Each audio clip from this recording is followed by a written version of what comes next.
impression has been that we got a chance to see Amsterdam last week, and they looked very good. They played a strong game. They looked like they had a good defense and a good offense.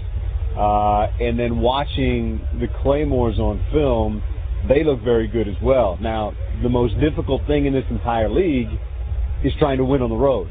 So that's going to be what they have to try to do today, is to try to get a victory right here against Ryan, and we'll see whether or not they can do that. But, you know, I think if you're going to be an elite team, that's a challenge you have to overcome. You got to win on the road.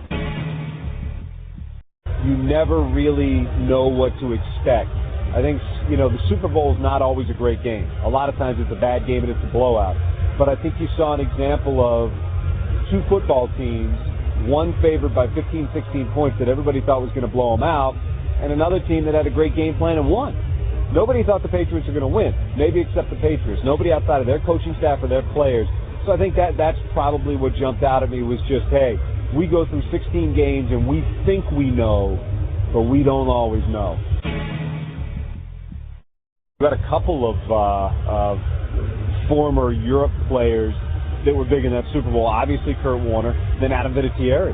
Both of those guys are former NFL Europe players who played a big part in that game. Vinatieri winning field goal right there, and Kurt Warner was, you know, once again a phenomenal football player last year. So, you know, in the States, people understand that there are guys in this league that may one day play a meaningful role in the NFL. And I think that's why a lot of people watch this, is because in today's game, 29 of the 32 teams in the NFL are going to have a player on this field.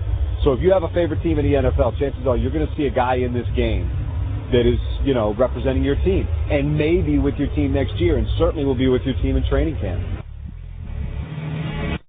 I'm not sure what the numbers are, but it's I can tell you it has grown in its popularity, and I think a lot of the reason for that growth, you look around last year, 10 players that started the quarterback position in the NFL last year had previously played in Europe.